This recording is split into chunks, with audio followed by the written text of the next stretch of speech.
I've characterized as Walter Russell Mead most famously that Trump's foreign policy is neither interventionist, surely not nation-building, nor is it isolationist, as the left accuses. It was something called Jacksonian. That is, no better friend, no worse enemy, don't tread on me. I think there's a quirk to Jacksonianism, a subset, and I would call the Trump foreign policy the Vise policy, V-I-S-E, like a vice that you clamp down on something. By that I mean, rather than intervene or even use kinetic force, he has another alternative when he sees a renegade country. We're going to have a Trump vice, and it's going to squeeze.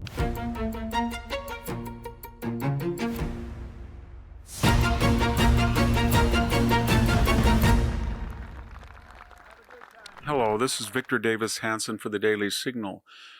In the past, I've characterized as Walter Russell Mead most famously that Trump's foreign policy is neither interventionist, surely not nation-building, nor is it isolationist, as the left accuses. It was something called Jacksonian.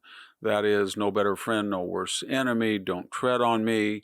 At various times, if people took advantage of the United States desire to live in peace and they started to push their luck, then we would hit them overwhelmingly, sort of what we saw with the two Americans who were tragically killed in Syria. Then there was an overwhelming retaliation.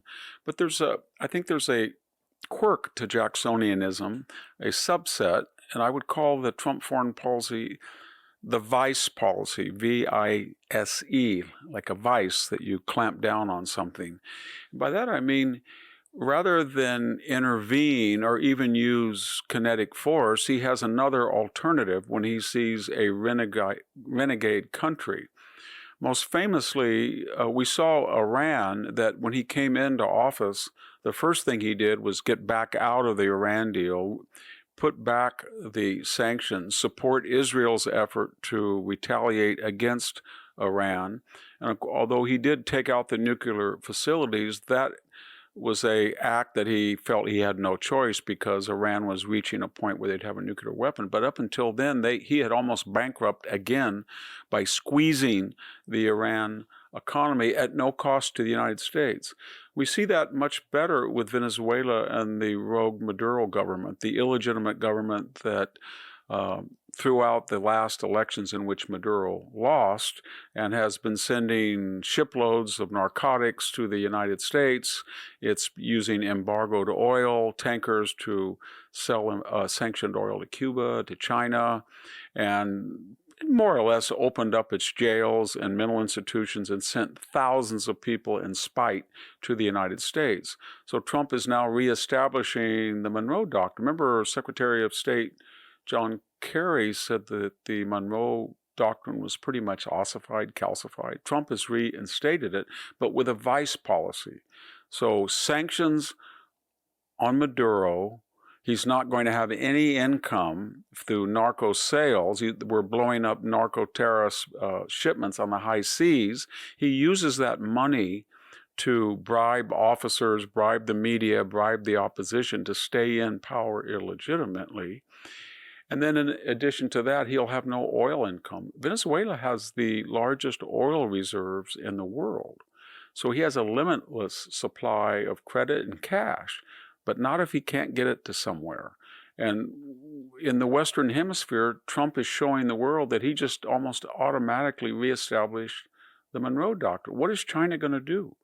They may say they have a blue water navy. They may say they're catching up, but they're not there yet. And they have no ability to transmit power in the Western Hemisphere among our shores. So Maduro is in a vice, and we're squeezing it down at no cost to us. Is Trump going to invade? I doubt it.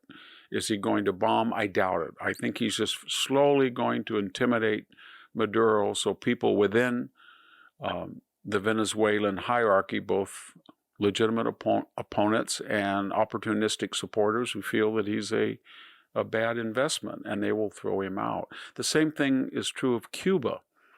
We didn't really know how to deal with Cuba since 1959. We've had embargoes. Sometimes they're liquid, sometimes they're fluid. They don't really work. But more or less, the Castroite government in Cuba is an existential enemy of the United States. We have a lot of people who go there and visit, but the country has never worked. It's impoverished, and it's dependent wholly on the legacy of Hugo Chavez and now Maduro to give them cheap oil. If they don't get cheap oil, and that is, what do I mean by that? If Maduro cannot put embargoed oil on sanctioned tankers and get to Cuba, then Cuba's going to have no ability to distill gasoline, nor it will have energy. And that's exactly what is happening. The Cuban economy is in a Trump vice. Are we going to bomb Cuba? No. Are we going to have a Bay of Pigs standoff or invasion? No. Are we going to have a Cuban Missile Crisis with China? No. We're going to have a Trump vice, and it's going to squeeze. Does this work all the time? No. I mean, it doesn't work in case of a full-fledged war like the Ukraine war or the Middle East sometimes, but with other powers in our vicinity or that we have leverage over, we're going to start to squeeze them to bring back legitimate government, pro-American governments, and stability for the entire Western Hemisphere, and most importantly, a chance for their citizenry to have a normal life. Thank you very much. This is Victor Davis Hanson for the Daily Signal. Thank you for tuning in to the Daily Signal.